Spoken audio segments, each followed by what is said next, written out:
ஒரு ஊரில் ஒரு ஆள் இருந்தான். தையல் கடை வச்சிருந்தான். அவங்கிட்ட ஒருத்தன் ஒரு சட்டை துணி எடுத்து கொடுத்து தைக்க சொல்லியிருந்தான். வர்ற சனிக்கிழமை வா வந்து வாங்கிட்டு போ அப்படின்னு அவன் சொல்லியிருந்தான். அதே மாதிரி இவன் வந்தான். அவன் தச்சு வச்சிருந்த சட்டையை கொடுத்தான். இவன் வாங்கி அங்கேயே போட்டு பார்த்தான். கை நீளம் ஒன்றுக்கு ஒன்று வித்தியாசமாக இருந்தது. வலது கை இடது பக்கத்தை விட நீளம் குறைச்சலாக இருந்தது. அவன் முணுமுணுக்க ஆரம்பிச்சுட்டான். என்ன இது இப்படி தைச்சுட்டியேன்னு. இதுக்கு அவன் சொன்னான், ஐயையோ இதுக்காகவா சங்கடப்படுறீங்க, வலது கையை மட்டும் கொஞ்சம் உள்ள இழுத்தாப்புல வச்சுக்கிட்டீங்கன்னா சரியா போகுது. மற்றபடி அந்த சட்டையில் உள்ள கலை அம்சத்தை கவனிங்க, எவ்வளவு அற்புதமாக தைச்சிருக்கேன் பாருங்க. ஒரு சின்ன குறைய இப்படிலாம் பொருட்படுத்த வேண்டியதில்லை. நான் சொன்னது மாதிரி கையை கொஞ்சம் உள்ள இழுத்தது மாதிரி வச்சுக்கிட்டு நடந்து போங்க, ஜோரா இருக்கும் அப்படின்னா. அவனும் யோசிச்சு பார்த்தான். சரியான யோசனையாக தான் தோணுச்சு. கொஞ்சம் முயற்சி பண்ணி வலது கையை கொஞ்சம் உள்ள இழுத்து சட்டை சரியா இருக்கிறது மாதிரி பண்ணிட்டான். இப்போ மறுபடியும் ஒரு பிரச்சனை. வலது கையை உள்ள இழுத்த மாதிரி அப்படியே வச்சுக்கிட்டதும் முதுகு பக்கம் கொஞ்சம் துணி தளர்த்தியா தொங்குறது மாதிரி தெரிஞ்சது. என்ன இது, முதுகு பக்கம் துணி குவிஞ்சுட்டுதே தொங்குதே அப்படின்னா மறுபடியும், அடடா இதுக்காகவா கவலைப்படுறீங்க, உடம்ப அதுக்கு தகுந்த மாதிரி கொஞ்சம் வளைச்சிக்கிட்டா சரியா போடுது. இதுக்காக அந்த அழகான தையலை பிரித்து அதில் உள்ள கலை அம்சத்தை கெடுக்கிறதுக்கு என் மனசு இடம் தரல. எவ்வளவுக்கு தளர்த்தியா இருக்கோ அவ்வளவுக்கு கொஞ்சம் உடம்ப வளைச்சி அப்படி குனிஞ்சது மாதிரி போங்க போதும் அப்படின்னா. அதுவும் நல்ல யோசனையாக தான் பட்டுது இவனுக்கு. சரின்னு சொல்லிவிட்டு புறப்பட்டான். தெருவில் இறங்கினான். கையை கொஞ்சம் உள்ள இழுத்தான். உடம்ப கொஞ்சம் முன்னால வளைச்சான். சட்டைக்கு தகுந்த மாதிரி உடம்ப பண்ணிக்கிட்டான். மெதுவாக நடந்து போறான். இப்போ எதிரில் இன்னொருத்தன் வரான். இவனை பார்க்கறான். இவன் போட்டிருக்கிற சட்டையை பார்க்கறான். ஆஹா அற்புதம்ங்கிறான். சும்மா சொல்லக்கூடாது, ரொம்ப நல்லா இருக்கு நிச்சயமா. இது இந்த ஊர் மேல தெருவில் இருக்கிற ஒருத்தன் இருக்கானே, அவன் தைச்சதா தான் இருக்கணும் அப்படின்னா. இதை கேட்டதும் அவனுக்கு ஆச்சரியம். எப்படி அவ்வளவு கரெக்டா கண்டுபிடிச்சிங்க அப்படின்னு கேட்டிருக்கான். இதுக்கு அந்த வழிபோக்கன்னு சொன்னானா, அவன் ரொம்ப கெட்டிக்காரன். உங்களை மாதிரி உடம்பும் கையும் வளைஞ்சு போன ஒரு ஆசாமிக்கு அவனை தவிர வேற யாராலேயும் இவ்வளவு பொருத்தமான ஒரு சட்டையை தைக்க முடியாது அப்படின்னானா. பாருங்க, அவனுக்காக இவன் அனுசரிக்க போய் இவனோட நிலைமை எப்படி ஆயிடுது பாருங்க. இதே மாதிரி தான் சில சடங்குகளும் சம்பிரதாயங்களும் நம்மளை கோமாளி ஆக்கி விட்டுரும். எதுவா இருந்தாலும் அதுல அறிவுபூர்வமான அணுகுமுறை அவசியம். ஒரு நர்ஸ் அவசரமா ஓடி டாக்டர் கிட்ட சொல்லிச்சான், டாக்டர் ஒரு தப்பு நடந்து போச்சு, 10ஆம் நம்பர் பெட்ல இருக்கிற பேஷண்ட்டுக்கு காலில் ஆபரேஷன் பண்றதுக்கு பதிலாக கையில் ஆபரேஷன் பண்ணி விட்டீங்க. கை ஆபரேஷன் பண்ணிக்க வேண்டிய ஆள் 7ஆம் நம்பர் பெட்ல இருக்கார் அப்படின்னு தான். அதுக்கு ஒரு பதட்டப்படாம சொன்னாராம், பரவாயில்ல இவரை தூக்கி 7ஆம் நம்பர் பெட்ல போட்டுரு அப்படின்னாராம். ஒரு சன்னியாசி அவரு ஒரு நாள் ஒரு கனவு கண்டாராம். அந்த கனவுல அவர் சொர்க்கத்துக்கு போறார். அங்க ஒரு பெரிய திருவிழா நடந்துகிட்டு இருக்குது. எங்க பார்த்தாலும் அலங்கார வளைவுகள், வண்ணமயமான விளக்குகள், பாதைகள் பூரா மலர்கள், எல்லா கட்டடங்களும் ஒளிமயம். அவ்வளவு கோலாகலமா பிரம்மாண்டமா அந்த திருவிழா நடந்துகிட்டு இருக்குது. அது என்ன திருவிழாங்கிறது இந்த சன்னியாசிக்கு புரியல. அங்க எதிரில் வந்துகிட்டு இருந்த ஒருத்தரை நிறுத்தி, என்ன விசேஷம் இங்க அப்படின்னு விசாரிச்சாராம். உனக்கு தெரியாத விஷயம், இன்னைக்கு இறைவனுக்கு பிறந்த நாள், அதைத்தான் எல்லாரும் சேர்ந்து கொண்டாடுறோம். இதுக்காக பிரம்மாண்டமான ஊர்வலம் ஒன்று வரப்போகுது. இறைவனே அந்த ஊர்வலத்தில் கலந்துகிறார் அப்படின்னார் அவர். உடனே அந்த சன்னியாசி ஒரு மரத்து நிழல்ல ஒதுங்கி நின்றுக்கிட்டார். ஊர்வலம் வந்துகிட்டு இருக்குது. முதல்ல ஒரு குதிரை வந்துகிட்டு இருக்கு. அது மேல ஒருத்தர் உட்காந்துருக்கிறார். அவருக்கு பின்னாடி நிறைய பேர் கூட்டமா வந்துகிட்டு இருக்கிறாங்க. இவ்வளவு கூட்டம் இவர் பின்னாடி வருதே, யார் இவரு அப்படின்னு கேட்டார். ஒரு மதத்தின் பெயரை சொல்லி இவர் அந்த மதத்தின் தலைவர், அவரை பின்பற்றுகிற மக்கள் கூட்டம் பின்னாடி வந்துகிட்டு இருக்குது அப்படின்னு விவரம் சொல்லியிருக்கிறாங்க. இவங்களுக்கு அடுத்தபடியா இன்னொரு குதிரையில ஒருத்தர் வந்துகிட்டு இருக்கிறார். அவருக்கு பின்னாடி ஏகப்பட்ட கூட்டம். இவர் யாருங்க அப்படின்னு கேட்டிருக்காரு சன்னியாசி. அங்க இருக்கிறவங்க விவரம் சொல்லியிருக்கிறாங்க. இன்னொரு மதத்தின் பெயரை சொல்லி இவர் அந்த மதத்தினுடைய தலைவர், அவர் வழியை பின்பற்றுகிறவர்கள் அவர் பின்னாடி கூட்டமா வந்துகிட்டு இருக்கிறாங்க அப்படின்னு இருக்காங்க. இப்படி ஒவ்வொருத்தரா குதிரை மேல வந்துகிட்டே இருக்கிறாங்க. அவங்கள பின்பற்றியும் ஒவ்வொரு கூட்டம் வந்துகிட்டே இருக்குது. அந்த பெரிய ஊர்வலம் அது பாட்டுக்கு போய்கிட்டு இருக்குது. கடைசியாக அது முடிஞ்சது ரொம்ப நேரம் கழிச்சு. அதுக்கப்புறம் கொஞ்சம் நேரம் கழித்து ஒரு வயசான ஆள் குதிரை மேலே வந்துக்கிட்டு இருக்கிறார். ஆனால் அவருக்கு பின்னாடி யாருமே இல்லை.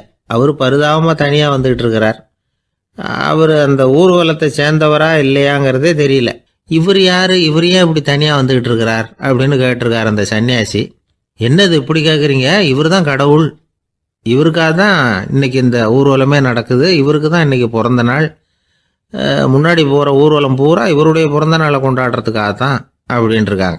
இதை கேட்டதும் அந்த சன்னியாசிக்கு திடுக்குன்னு தூக்கி போட்டிருக்கு. இது வரைக்கும் கனவு கண்டுகிட்டு இருந்தவர் முடிச்சுக்கிட்டார். அதுக்கப்புறம் தான் யோசித்து பார்த்துருக்கார். உண்மைதான், மக்கள் எல்லாரும் வந்து பக்தி மார்க்கத்தில் போகிறதா நினச்சிக்கிட்டு பாதம் மாறி போய்கிட்டு இருக்கிறாங்க. கடவுளை பின்பற்றுவதாக நினைக்கிறாங்க பக்தர்கள். ஆனால் கடவுளுக்கு பின்னாடி யாருமே இல்லை. இன்னமும் இயல்பாக இதை பற்றி யோசித்து பார்த்தா உண்மைக்கு பின்னாடி தான் நான் போய்கிட்டு இருக்கேன் அப்படின்னு நிறைய பேர் சொல்கிறாங்க. ஆனால் அந்த உண்மை வந்து அனாதையாக போய்கிட்டு இருக்குது.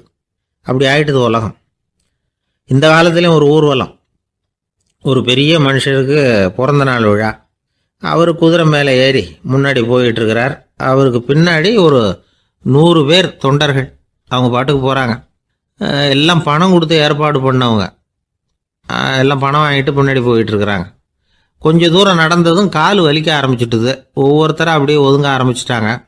அதான் முன்னாடியே பணம் கிடைச்சிட்டுதே, இனிமேல் ஒதுங்கினா என்னன்னு ஒதுங்கிட்டாங்க. ஒரு கட்டத்தில் குதிரையில் போகிறவர் தற்செயலாக திரும்பி பார்க்குறாரு, பின்னாடி யாருமே இல்லை, எல்லாரும் ஓடி போயிட்டாங்க. ஒரே ஒரு ஆள் மட்டும் ரொம்ப விசுவாசமாக பின்னாடி நடந்து வந்துக்கிட்டு இருந்தான். ஏன்ப்பா நீ மட்டும் வந்துக்கிட்டு இருக்கிறியே, நீ வீட்டுக்கு போகலையான்னு கேட்டிருக்காரு அவர். நீங்கள் அந்த குதிரையையும் அதுக்குள்ள வாடகை பணத்தையும் கொடுத்துட்டீங்கன்னா நானும் போயிடுவேன் அப்படின்னு நானும். இந்த ஆள் தான் மட்டும் வாழ்ந்தா போதும் அப்படின்னு நினைக்கிறவங்க உண்டு. தானும் வாழணும், அடுத்தவங்களும் வாழணும் அப்படின்னு நினைக்கிறவங்களும் உண்டு. முதல்ல சொன்ன வகையை சேர்ந்த மனிதர்கள் எப்படி தெரியுமா? எப்படியாவது தான் மட்டும் வாழ்ந்தால் போதுங்கிற நினைப்பு தான் எப்பவும் அவங்களுக்கு இருக்கும். தங்களுடைய வளர்ச்சிக்கு எது தடையாக இருந்தாலும் சரி, யார் தடையாக இருந்தாலும் சரி, அதை அழிச்சுட்டு தான் மறுவேலை பார்ப்பாங்க. அவங்கெல்லாம் பாவ காரியங்களுக்கு தயங்குறதே இல்லை. அப்படிப்பட்ட வாழ்க்கை அவங்களுக்கே இடைஞ்சல அமைஞ்சு விடுறது உண்டு. அதை விளக்கிறதுக்கு ஒரு கதையும் உண்டு. ஒரு ஊரில் அப்படிப்பட்ட ஆள் ஒருத்தன் இருந்திருக்கான். நிறைய பாவங்களை செஞ்சவன். அதன் காரணமாக நரகப்படுகொழியில் விழுந்துட்டான். நரகப்படுகொழிங்கிறது ஒரு பெரிய கிணறு மாதிரி. ஏற்கனவே பாவம் செஞ்சவங்க நிறைய பேர் அதில் விழுந்து கிடக்குறாங்க. உள்ள ஏகப்பட்ட சத்தம், எல்லாம் அந்த பாவாத்மாக்கள் போடுற சத்தம். இப்போ விழுந்தானே இவனும் சத்தம் போட்டான். இவன் போடுற சத்தம் கொஞ்சம் அதிகமாக கேட்டுது. இந்த கிணத்துக்கு பக்கத்தில் புத்தர் உட்காந்துருக்கிறார். அவர் காதில் இவன் போடுற சத்தம் விழுந்தது. உடனே அந்த கிணத்தடிக்கு போனார், குனிஞ்சு பார்த்தார். சாமி என்னை காப்பாற்றுங்க அப்படின்னு கத்தனா இவன். புத்தர் அவனை கொஞ்சம் கவனித்து பார்த்தார். மனித சமுதாயத்துக்கு அவன் என்னென்ன கெடுதல் பண்ணியிருக்கிறாங்கிற விவரம்லாம் அவர் மனக்கண்ணில் தெரிஞ்சது. அவருக்கு எல்லாம் புரிஞ்சு போச்சு. இருந்தாலும் அவனை காப்பாற்றுறதுக்கு ஏதாவது வழி உண்டா அப்படின்னு யோசிச்சார். அவன் தன்னுடைய வாழ்நாளில் ஏதாவது நல்லது செஞ்சிருக்கானா அப்படின்னு பார்த்தார். ஒரே ஒரு சமயம் அவன் தன்னுடைய காலடியில் மிதிபட இருந்த சிலந்தியை மிதிக்காமல் தாண்டி போயிருக்கிறான். இந்த ஒரு காரியத்துக்காக அவனை கரையேற்ற முடியுமா அப்படின்னு நினைச்சார். அவ்வளவுதான்.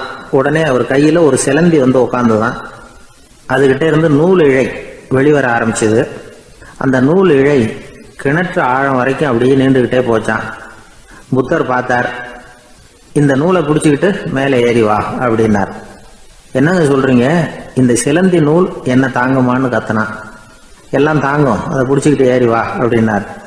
சந்தேகத்தோடவே அவன் அந்த நூல் இழைய பிடிச்சி இழுத்து பார்த்தான். ரொம்ப வலுவாக இருந்தது. அவனுக்கு ஆச்சரியம்.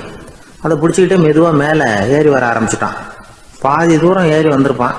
அப்போ அவன் காலுக்கு கீழே ஏதோ சத்தம். என்னன்னு குனிஞ்சு பார்க்கறான். கீழே கிடந்தவங்க சில பேரும் அந்த நூலை பிடிச்சி மேலே வந்துக்கிட்டு இருக்கிறாங்க. இவனுக்கு கோபம் வந்துட்டுது. தன்னுடைய இடுப்பில் வச்சிருந்த கத்தியை எடுத்து தன்னுடைய காலுக்கு கீழே நூல் இழையை அப்படியே வெட்டி விட்டுட்டான். இனிமேல் நாம மட்டும்தான் மேலே ஏறி வந்துடணும் அப்படின்னு நினச்சிக்கிட்டான். ஆனால் நடந்தது என்ன தெரியுமா? மொத்த நூல் இழையும் அப்படியே அருந்து கீழே விழுந்துட்டுது. அவனும் பொத்துன்னு கீழே விழுந்துட்டான். மறுபடியும் கத்த ஆரம்பிச்சிட்டான். ஏற்கனவே அவன் செஞ்சிருந்த ஒரு சிறு கருணை அந்த நூல் இழைக்கு உறுதியை கொடுத்தது. இப்போ அவன் செஞ்ச பாவம் அந்த நூல் இழைய வலுவிழக்க செஞ்சுட்டுது. அடுத்தவங்களும் வாழணுங்கிற எண்ணம் அவனுக்கு இருந்திருந்தா இப்போ அவனும் கரையேறி வந்திருப்பான், மற்றவங்களும் சௌக்கியமாக வந்து சேர்ந்துருப்பாங்க. அதனால் நாமும் வாழணும், அடுத்தவங்களும் வாழணும் அப்படின்னு நினைக்கிறவன் வாழ்க்கையில் சீக்கிரம் முன்னுக்கு வந்துடுவான். ஒருத்தன் ஒரு டாக்டர்கிட்ட போனான், மருந்து வாங்கினான். வாங்கி கொண்டாந்து பேசாமல் வச்சுட்டான், சாப்பிடல. அப்புறம் எதுக்காகப்பா போய் அவர்கிட்ட மருந்து வாங்கினேன் அப்படின்னு கேட்டாங்க. டாக்டர் வாழணும் இல்லையா, அதனாலதான் அப்படின்னா. அவர் கொடுத்த மருந்து நீ ஏன் சாப்பிடல அப்புறம் அப்படின்னு கேட்டாங்க. நான் வாழணும் இல்லையா, அதுக்காக தான் அப்படின்னா. கடற்கரை ஓரமா ஒரு பெரியவர் கையால மணலை கீறிக்கிட்டே உட்காந்துருக்கிறார்.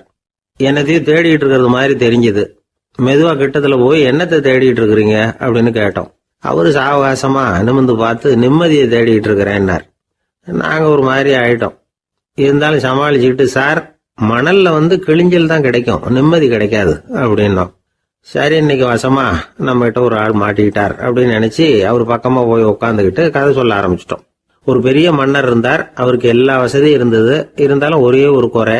அது என்னன்னா நிம்மதி இல்லைங்கிற குறை. அரண்மனையில தினமும் கலை நிகழ்ச்சி, நாட்டியம் எல்லாம் நடந்துகிட்டு தான் இருந்தது. இருந்தாலும் நிம்மதி இல்லை. சரி, நிம்மதி எங்க கிடைக்கும் அப்படின்னு தேட ஆரம்பிச்சார். உடனே அதுக்கான முயற்சிகள்ல தீவிரமா இறங்கினார். நாட்டில் உள்ள தத்துவ மேதைகளை எல்லாம் கூப்பிட்டுட்டு வர சொன்னார். எல்லாரும் வந்து சேர்ந்தாங்க. அவங்கள பார்த்து நிம்மதி எங்க இருக்குது அப்படின்னு விசாரிச்சார். அவங்களுக்கு அது தெரிஞ்சா ஏன் இப்படி ராஜா முன்னாடி வந்து நின்றுட்டு இருக்க போறாங்க?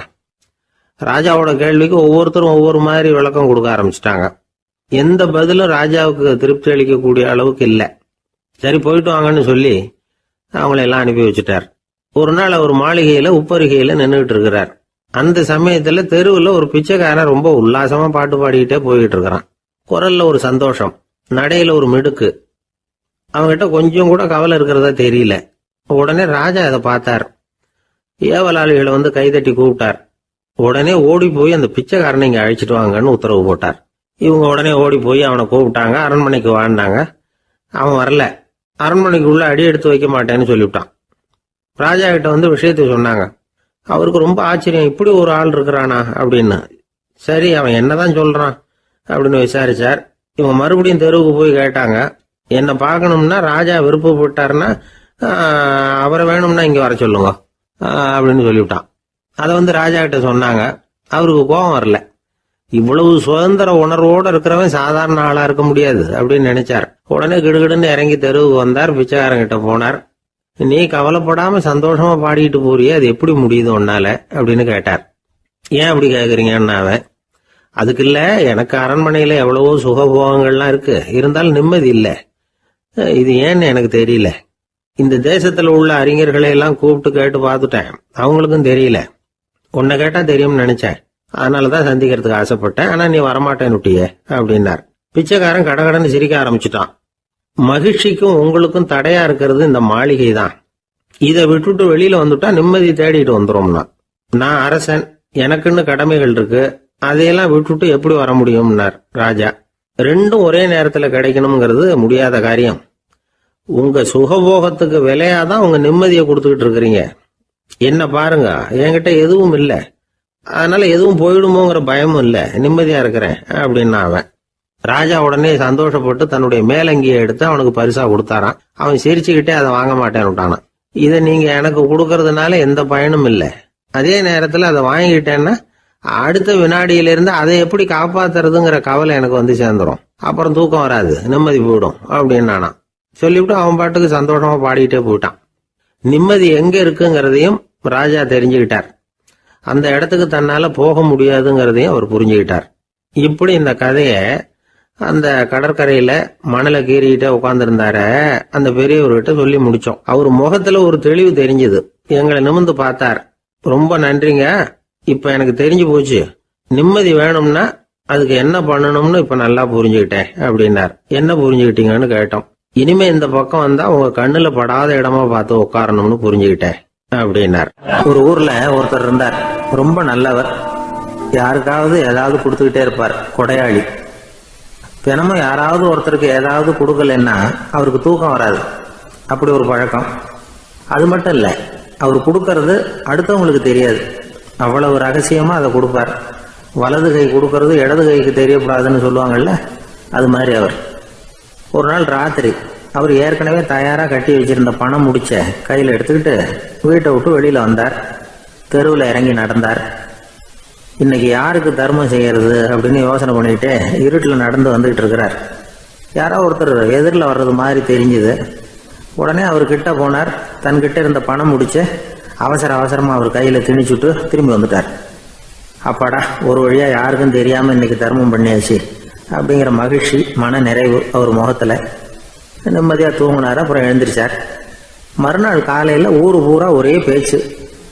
என்ன பேச்சுன்னா, நேற்று ராத்திரி ஒரு திருடன் கையில் யாரோ பணத்தை கொடுத்துட்டு போயிருக்கிறாங்க அப்படின்னு எல்லாரும் பேசிக்கிட்டு இருக்கிறாங்க. இதை கேள்விப்பட்டதும் அந்த பெரியவருக்கு ரொம்ப வருத்தமாக போச்சு. அடடா, போயும் ஒரு திருடனுக்காக உதவி பண்ணியிருக்கிறோம், பிரயோஜனம் இல்லாமல் போட்டுதே அப்படின்னு நினச்சார். சரி, இன்னைக்கும் யாருக்காவது உதவி பண்ணணும் அப்படின்னு முடிவு பண்ணினார். ராத்திரி நேரம் வந்தது. இவர் வழக்கம் போல் தெருவில் இறங்கி நடந்தார். கையில் பணம் முடிச்சு. எதிரில் ஒரு பெண் உருவம் மங்கலாக தெரிஞ்சது. இவர் உடனே அந்த பெண்கிட்ட பணத்தை கொடுத்துட்டு திருப்தியாக திரும்பி வந்துட்டார். மறுநாள் காலையில் ஊர் பூரா என்ன பேசிக்கிட்டாங்க தெரியுமா? நேற்று ராத்திரி நெறி தவறி நடக்கிற ஒரு பெண்ணின் கையில் யாரோ பணத்தை வச்சுட்டு போயிருக்கிறாங்க அப்படின்னு எல்லாரும் பேசிக்கிறாங்க. அடடா, இன்னைக்கும் தவறுதலாக நடந்து போச்சு அப்படின்னு ஒரு வருத்தப்பட்டார். இருக்கட்டும், இன்னைக்கும் ஏதாவது தர்மம் பண்ணுவோம் அப்படின்னு நினச்சிக்கிட்டாரு. 3வது நாள் ராத்திரியும் புறப்பட்டார். இப்பவும் எதிரில் ஒருத்தர் வந்தார். இவர் பணத்தை கொடுத்தார், திரும்பி வந்துட்டார். மறுநாள் மக்கள் என்ன பேசிக்கிட்டாங்கன்னா, நேற்று ராத்திரி ஒரு செல்வந்தர் கையில் யாரோ பணத்தை கொடுத்துட்டு போயிருக்கிறாங்க அப்படின்னு பேசிக்கிட்டாங்களாம். அவருக்கு ரொம்ப வருத்தமாக போட்டுது. என்ன இது, தினம் இப்படி ஆகிட்டு இருக்குதே அப்படின்னு நினச்சிக்கிட்டே படுத்து தூங்கினார். அன்னைக்கு ராத்திரி ஒரு கனவு. அந்த கனவுல இறைவன் வந்து சொன்னாராம், இதை பாருப்பா, நீ கொடுத்த தர்மம் வீணா போயிடல. உன்கிட்ட பணம் வாங்கின அந்த திருடன் திருந்திட்டான், அந்த பொண்ணும் திருந்திட்டா, அந்த செல்வந்தனும் கொடையாளி ஆயிட்டான், எல்லாருக்கும் உதவி பண்ண ஆரம்பிச்சுட்டான் அப்படின்னு சொன்னாராம். இந்த கதையை சொன்னவர் யாருன்னா நபிகள் நாயகம். இதில் உள்ள கருத்து என்னன்னா, நல்ல மனசோட தர்மம் பண்ணுனா அது வீணா போறதில்லை. இன்னொரு கருத்து, தர்மம் வந்து தன்னை மட்டுமல்ல அடுத்தவங்களையும் தீமையிலிருந்து காப்பாற்றும். இதுதான் நாம் புரிஞ்சிக்க வேண்டியது. இந்த காலத்திலையும் இது மாதிரி சில சம்பவங்கள் நடக்கிறது உண்டு. ஒரு பெரியவர் இருட்டில் நடந்து வந்துக்கிட்டு இருந்தார். எதிரில் வந்த ஒருத்தன் வலுக்கட்டாயமாக இவர் கையை பிடிச்சி ஒரு பண முடிப்பை கொடுத்து வச்சுக்க சொல்லிவிட்டு விலகி போயிட்டான். பெரியவருக்கு ஆச்சரியம், இந்த காலத்திலையும் இப்படி வலது கை கொடுக்கறது இடது கைக்கு தெரியக்கூடாதுன்னு நினைக்கிற கொடையாளிகள் உண்டு போல இருக்கு அப்படின்னு யோசனை பண்ணிக்கிட்டே நடந்தார். கொஞ்சம் தூரம் போயிருப்பாரு. அதுக்குள்ள அதே ஆள் திரும்பி வந்தான். கொடுத்த பண முடிப்பை திருப்பி கொடுங்க அப்படின்னு கேட்டு வாங்கிட்டான். இவருக்கு ஒன்றும் புரியல. ஏன் இப்படி பண்ணுறேன்னார். அது ஒன்றும் இல்லைங்க, கொஞ்ச நேரம் இதை உங்ககிட்ட கொடுத்து வச்சிருந்தேன், அவ்வளவுதான் அப்படின்னா. ஏன்னு கேட்டார். என்னை பின்னாடி போலீஸ் தேடிக்கிட்டு வந்துக்கிட்டு இருக்குது, அதுதான் அப்படி பண்ணேன், இப்போ போயிட்டுது, இனிமேல் ஒன்றும் பயமில்லை அப்படின்னு சொல்லிவிட்டு அவன் பாட்டுக்கு நடந்து போகிறான். ஒரு ஊரில் ஒரு ஆள் இருந்தான். அவன் ஒரு நாள் கோயிலுக்கு போனான். கடவுள்கிட்ட வேண்டிக்கிட்டான், எனக்கு ஒரு 1,00,000 ரூபா நீ கொடுத்தா நான் உன் சன்னதியில் ஒரு தேங்காய் உடைக்கிறேன் அப்படின்னு வேண்டிக்கிட்டான். கடவுள் பார்த்தார். உடனே அவன் கண் முன்னாடி தோன்றினார். இந்தா நீ கேட்ட 1,00,000 ரூபாய் அப்படின்னு சொல்லி அவன் கையில் பணத்தை கொடுத்துட்டு மறைஞ்சிட்டார். இவனால் நம்பவே முடியல. இவ்வளவு சுலபமாக கிடைக்கும்னு தெரிஞ்சிருந்தா அனாவசியமாக ஒரு தேங்காய் உடைக்கிறேன்னு வேண்டியிருக்க வேண்டியது இல்லையே அப்படின்னு நினச்சான். இருந்தாலும் வேண்டுதலை நிறைவேற்ற வேண்டியது கடமை. அதுக்காக என்ன பண்ணால், பக்கத்தில் ஒரு கடைக்கு போனான். ஒரு தேங்காயை கையில் எடுத்தான். இது என்ன விலைன்னு கேட்டான். 5 ரூபான்னார் கடையில் இருந்தவர். அதிகமாக இருக்குதே விலைன்னா. அப்படின்னா ஒன்று செய்யுங்க, அடுத்த ஊருக்கு போங்க, அங்கே தென்னந்தோப்பு அதிகம், அதனால் அங்கே இதை விட குறைஞ்ச விலைக்கு கிடைக்கும் அப்படின்னார். சரின்னு அடுத்த ஊருக்கு கிளம்புனான். அங்கே போய் விசாரித்தான். ஒரு தேங்காய் 3 ரூபாய் விலைன்னாங்க. இதுவும் அதிகமாக தெரியுதேன்னா. அப்படின்னா ஒன்று செய்ய, அதோ அந்த ஆற்று ஓரமாக ஒரு தென்னை மரம் இருக்குது பார், அதில் நீயே ஏறி பறிச்சுக்கோ, ஒரு தேங்காய்க்கு 1 ரூபா கொடுத்தா போதும் அப்படின்னார் அந்த தோப்புக்கு சொந்தக்காரரு. இவனுக்கு மரம் ஏற தெரியாது, இருந்தாலும் ஆசை யாரை விட்டுது, விலை சல்லிசாக இருக்குதே. ஆற்று ஓரம் போனால் தட்டு தடுமாறி அந்த மரத்தில் ஏறினா அந்த தென்னை மரம் வளைஞ்சி ஆற்று பக்கம் போய் அப்புறம் நிமிர்ந்து இருந்தது. அதாவது மரத்தின் உச்சி சரியாக ஆற்றுக்கு நடுவில் இருந்தது. ஆற்றுல வெள்ளம் கரைபுரண்டு ஓடிக்கிட்டு இருக்கு. இவன் கடவுள் கொடுத்த 1,00,000 ரூபாயை மடியில் வச்சு இறுக்கி கட்டிக்கிட்டான். உச்சிக்கு போய் காய் பறிக்கிற சமயத்தில் காற்றும் மழையும் பலமாக கலந்து அடிக்க ஆரம்பிச்சுட்டுது. கால் வழுக்கி விட்டுட்டுது. இவன் சடார்னு ஒரு தென்னை மட்டையை பிடிச்சிக்கிட்டு தொங்க ஆரம்பிச்சிட்டான். கீழே பயங்கரமான வெள்ளம், மடியில் 1,00,000 ரூபா பணம், என்ன செய்கிறதுன்னு தவிக்கிறான். இந்த சமயம் கரையில் ஒரு யானை பாகன் யானையை குளிப்பாட்டிக்கிட்டு இருக்கிறான். அது அவன் கண்ணில் பட்டுது. ஐயா ஒரு உதவின்னு கத்துனான். அவன் என்ன செய்யணும்னு கேட்டான். உன் யானையை மெதுவாக இங்கே அழைச்சிட்டு வா, எனக்கு நேராக கீழே நிறுத்து, என் காலை பிடிச்சி மெதுவாக கீழே இறக்கி விட்ரு, என் மடியில் இருக்கிற பணத்தில் உனக்கு 10,000 ரூபா தரேன் அப்படின்னா. அவன் பார்த்தான், காலை கையை பிடிச்சா கூட எவனும் இந்த காலத்தில் 10 ரூபாய்க்கு மேலே தரமாட்டேங்கிறான், இவன் காலை பிடிச்சா 10,000 தர்றேங்கிறான் அப்படின்னு யோசனை பண்ணான். உடனே யானையை கொண்டுட்டு போனான். அவனுக்கு நேராக கீழே நிறுத்தினான். அவன் காலை பிடிச்சான். அவ்வளவுதான். அந்த நேரம் பார்த்து யானை மெதுவாக நடந்து அப்பால் போட்டுது. இப்போ யானை பாகன் அவன் காலை கெட்டியாக பிடிச்சிட்டு தூங்குறான். பரிதாபமாக மேலே பார்க்குறான். அவன் மட்டையை பிடிச்சிட்டு தூங்குறான். இப்போ யானை பாகன் சொல்கிறான், தம்பி மட்டையை விட்டுறாத, கெட்டியாக பிடிச்சிக்கோ, நான் உனக்கு 10,000 ரூபா தரேன், இதோ மடியில் தான் வச்சுருக்கேன்னா. மேலே தொங்குறவனுக்கு இந்த நிலைமையிலேயும் ஒரு சந்தோஷம், மேற்கொண்டு ஒரு 10,000 ரூபா நமக்கு கிடைக்கும் போல இருக்கே அப்படின்னு. இந்த சமயத்தில் ஒருத்தன் ஒட்டகத்தை ஓட்டிகிட்டு வந்தான் அந்த பக்கமாக குளிப்பாட்டுறதுக்கு. யானை பாகம் பார்த்துட்டான். ஐயா ஒட்டகக்காரரே, அதை இங்கே கொண்டுட்டு வா, எங்கள் காலை பிடிச்சி பத்திரமா இறக்கி விடு, நாங்கள் பணம் கொடுக்குறோம்னா. அவனும் பணத்துக்கு ஆசைப்பட்டு வந்தான். அவன் காலை பிடிக்கிற சமயம் ஒட்டகமும் நழுவி போட்டுது. இப்போ 3 பேருமே வரிசையாக தொங்குறாங்க. ஒட்டகக்காரன் கத்துறான், தம்பி மட்டையை விட்டுறாத, கெட்டியாக பிடிச்சிக்கோ, நான் என் மடியில் இருக்கிற 5,000 உனக்கு தந்துடுறேன்னா. மேலே தொங்குறவனுக்கு இன்னமும் சந்தோஷம், இவனும் பணம் தர்றேங்கிறான் அப்படின்னா இன்றைக்கி நமக்கு மொத்த பண வரவு எவ்வளவு அப்படின்னு ஒவ்வொன்றா கூட்டி பார்க்க ஆரம்பித்தான். மனக்கணக்கு சரியாக வரல. அதனால் அப்படியே விரலை விட்டு எண்ண ஆரம்பித்தான். அவ்வளவுதான், மட்டையை விட்டுட்டு கை நழுவி வந்துட்டுது. 3 பேரும் பொத்துன்னு ஆற்றுல விழுந்தாங்க. படாத பாடுபட்டு தட்டு தடுமாறி கரைக்கு வந்து சேர்ந்தாங்க. 3 பேர் மடியில் இருந்த பணமும் ஆற்றோட போட்டுது. பேராசை பெருநஷ்டம் அப்படின்னு ஒரு பழமொழி இருக்குல்ல, அதை விளக்கறதுக்காக சொல்லப்பட்ட கதை இது. இந்த காலத்தில் ஒருத்தர் ஒரு நீச்சல் குளத்தில் நீச்சல் அடிச்சுக்கிட்டு இருக்கிறார். காவலுக்கு இருந்தவர் அதை கவனிச்சுட்டார். கரையிலேருந்து சத்தம் போட்டாராம், இதோ பாருங்கள், இங்கே ராத்திரி 8 மணிக்கு மேலே நீச்சல் அடிக்கிறது சட்டப்படி குற்றம், அதுக்கு அனுமதி கிடையாது, தெரியாதா உங்களுக்கு அப்படின்னாராம். இதுக்கு அவர், ஐயையோ நான் நீச்சல் அடிக்க வந்தவன் இல்லைங்க, சும்மா சுற்றி பார்க்க வந்தவன், தடுமாறி குளத்தில் விழுந்துட்டேன், நீச்சல் தெரியாது, அதனால் தத்தளிச்சுக்கிட்டு இருக்கிறேன் அப்படின்னு கத்துனாராம். கரையில் இருந்தவர் பார்த்தார். ஓ அப்படின்னா சரி, அதுக்கு ஒன்றும் தடை இல்லை அப்படின்னு சொல்லிவிட்டு அவர் பாட்டுக்கு நடந்து போயிட்டாராம். அவர் ஒரு பெரிய குடும்பத்தில் பிறந்தவர். இருக்கிற சொத்துக்கள் எல்லாத்தையும் வாரி வழங்கி விட்டு காட்டுக்கு புறப்பட்டார் தவம் செய்யறதுக்காக. இருந்தது ஊராவும் கொடுத்துட்டார், இனிமேல் எதுவுமே இல்லை கொடுக்கறதுக்கு. அப்போ கடைசியாக ஒருத்தன் வந்து கையை நீட்டினானா, ஐயா ஏதாவது கொடுங்கன்றிருக்கான். அவர் பார்த்தார், கட்டியிருக்கிற வேட்டியை தவிர வேற எதுவுமே இல்லை. 8 முழம் பட்டு வேட்டி, ஜரிகை கரையோடு இருக்குது. கடைசியாக அதை தான் எடுத்துக்கிட்டு அவர் புறப்பட்டுருக்கார். அவர் பார்த்தார், எதிரில் அவன் பரிதாபமாக நின்றுக்கிட்டு இருக்கிறான். அந்த 8 முழ வேட்டியை 2ஆக கிழிச்சார். 4 முழத்தை அவங்ககிட்ட கொடுத்தாரு. மீதி 4 முழத்தை தன்னோட இடுப்பில் கட்டிக்கிட்டு அவர் காட்டுக்கு போயிட்டார். இவன் என்ன பண்ணான் தெரியுமா, கையில் கிடைச்ச 4 முழத்தை எடுத்துக்கிட்டு கடை வீதிக்கு போனான்.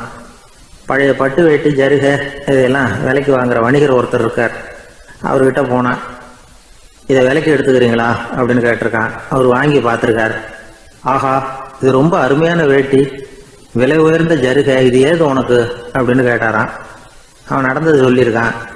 அப்படின்னா ஒன்று செய்ய, இந்த வேட்டியோட இன்னொரு பாதியையும் மெதுவாக வாங்கிட்டு வந்துரு, உனக்கு நிறைய பணம் தர்றேன் அப்படின்னாரான் அந்த வணிகர். இவன் கொஞ்சம் யோசனை பண்ணி பார்த்தான். கொஞ்சம் இருங்க, தான் வந்து விடுறேன் அப்படின்னு சொல்லிவிட்டு நேராக காட்டுக்கு போனான். அவர் எங்கே இருக்காருன்னு தேடி கண்டுபிடிச்சான். அவர் ஒரு இடத்துல தவக்கோலத்தில் இருக்கிறார். கட்டியிருந்த இடவேட்டியும் அவர் அறியாமல் நழுவி கீழே விழுந்து கிடக்குது. இவனுக்கு ரொம்ப வசதியாக போச்சு. அவரை கேட்க வேண்டிய அவசியமே இல்லை. மெதுவாக சத்தம் போடாமல் அடி மேலே அடி வச்சு நெருங்கினான். அவர் கண்ணை மூடிக்கிட்டு அவர் பாட்டு நின்றுட்டு இருக்கிறார். இவன் மெதுவாக போய் கீழே கிடந்த அந்த துணியை எடுத்துக்கிட்டு சத்தம் போடாமல் திரும்பி நடந்தான். ஒரு 2-3 அடி எடுத்து வச்சிருப்பான். அப்படி ஓட ஆரம்பிக்கிற சமயத்தில் அவன் காலில் கீழே கிடந்த முள்ளு ஒன்று நறுக்குன்னு தைச்சி விட்டுது. வலி தாங்க முடியாமல் அம்மான்னு கத்தியிருக்கான்.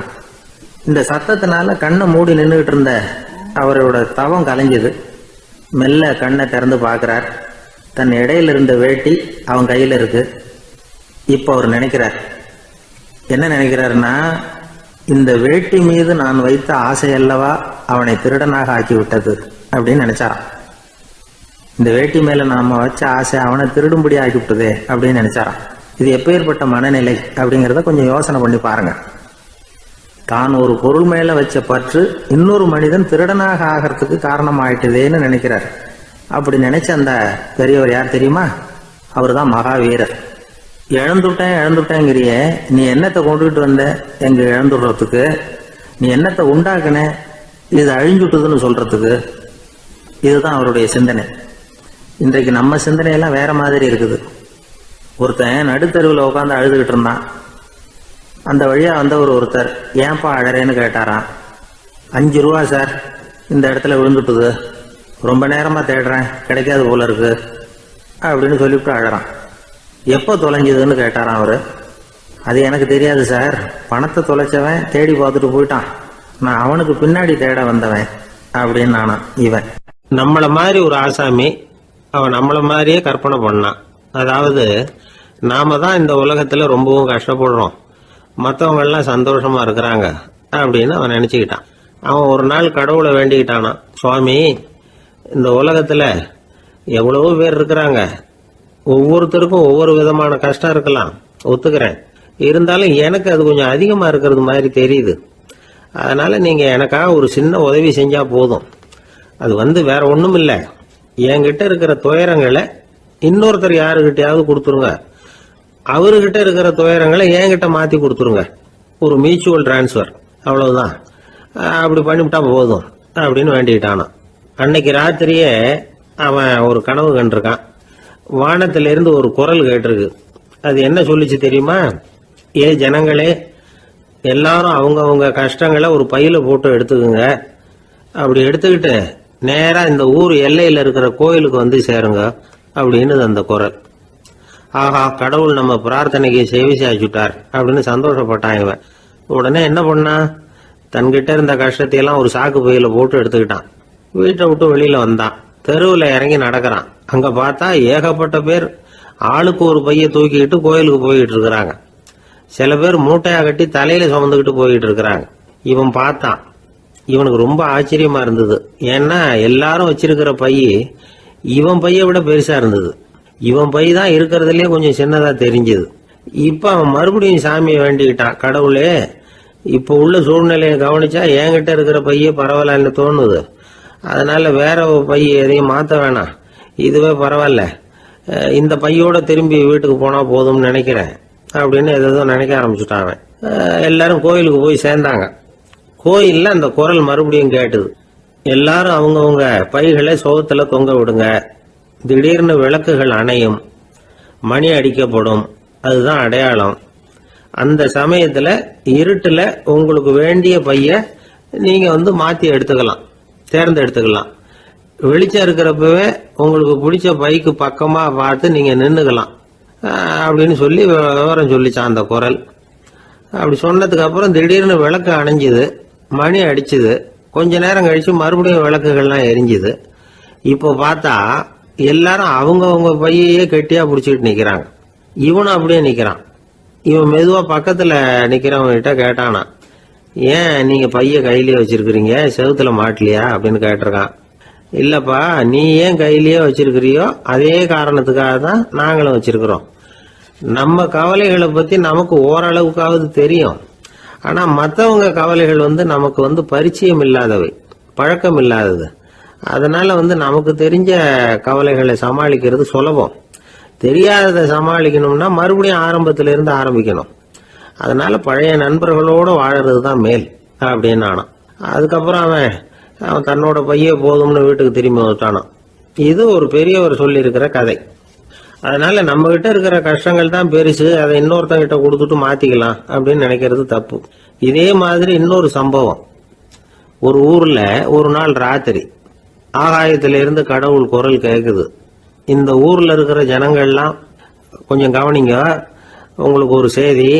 அதாவது இங்க இருக்கிற ஜனங்கள்லயே கொஞ்சம் கூட கவலையே இல்லாத ஆள் யாருன்னு எனக்கு தெரியணும். அதனால எல்லாரும் அவங்க கவலைகளை ஒரு பையில போட்டு எடுத்துக்கிட்டு கோயிலுக்கு வாங்க அப்படின்னாரு கடவுள். உடனே வரிசையா எல்லாரும் வர ஆரம்பிச்சாங்க. எல்லார் கையிலயும் பை இருந்தது, சின்னதும் பெருசுமா. கவலையே இல்லாத ஆள் யாருன்னு தேடினார் கடவுள். ஒரே ஒரு ஆள் மட்டும் கையில எதுவும் இல்லாம வெறும் கையை வீசிக்கிட்டு ரொம்ப ஜாலியா நடந்து வந்துகிட்டு இருந்தான். கடவுள் அவங்ககிட்ட போனார். ஏப்பா, உனக்கு கவலையே இல்லையா அப்படின்னு கேட்டார். எனக்கும் சில கவலைகள்லாம் உண்டு அப்படின்னு அவன் எங்க அதெல்லாம்னு கேட்டிருக்காரு